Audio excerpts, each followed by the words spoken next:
এবার ঝাঁটা হাতে সরাসরি রাস্তায় নামলেন দুবরাজপুর বিধানসভার বিধায়ক এবং খয়রাশুলের পাঁচরা গীতা ভবনের অধ্যক্ষ। দুবরাজপুর পৌরসভা এলাকাকে সম্পূর্ণ পরিষ্কার পরিচ্ছন্ন করে তোলার বার্তা দিতেই এই অভিনব উদ্যোগ নেওয়া হয়। লক্ষ্য একটাই, স্বচ্ছ ভারত অভিযান। আজকে আমাদের যে গীতা ভবন আছে, গীতা ভবন আশ্রম যে আছে খয়রাশুল ব্লকে, এবার দুবরাজপুর বিধানসভায় সর্বত্র আমরা স্বচ্ছ ভারত অভিযান করাচ্ছি।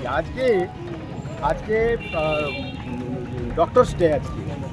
আজকের দিনে আমরা বিবেকানন্দের যে মূর্তি আছে দুবরাজপুর পোদ্দারবাদের মোড়ে, যে বিবেকানন্দের স্ট্যাচু গীতা ভবনের উদ্যোগে 30 বছর আগে বসানো হয়েছিল। এই বিবেকানন্দের মূর্তি বেলুড় মঠের মহারাজ এসে ওটা উদ্বোধন করেছিলেন।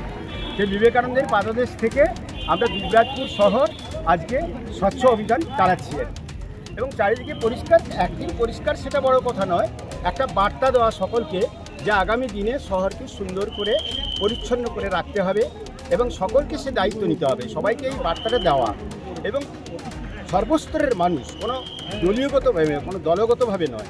আজ বুধবার দুবরাজপুর পৌরসভার পাহাড়েশ্বর এলাকায় স্বামী বিবেকানন্দের আবক্ষ মূর্তির পাদদেশ থেকে এই পরিচ্ছন্নতা অভিযান শুরু হয়। সেখানে থেকে হাতে ঝাঁটা নিয়ে রাস্তার ধারে সমস্ত ময়লা আবর্জনা পরিষ্কার করতে করতে দুবরাজপুর কোর্ট মোড় পর্যন্ত যান সকলে।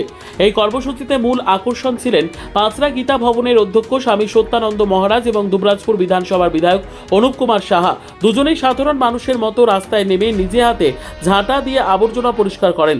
তাদের পাশাপাশি গীতা ভবনের বহু অনুগামী ও স্থানীয় কর্মীরাও এই দিন হাতে ঝাঁটা নিয়ে অত্যন্ত উৎসাহের সঙ্গে এই স্বচ্ছতা অভিযানে অংশ নেন।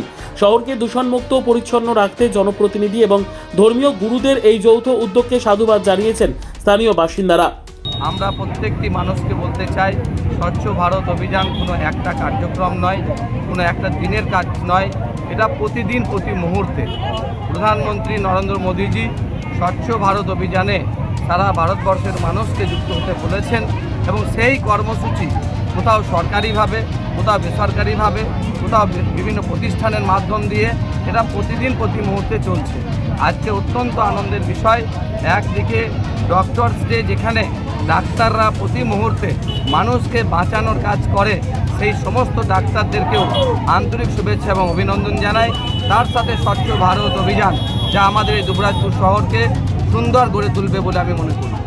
বীরভূমের দুবরাজপুর থেকে লালটু মুখার্জির প্রতিবেদন, বীরভূম রার বাংলা।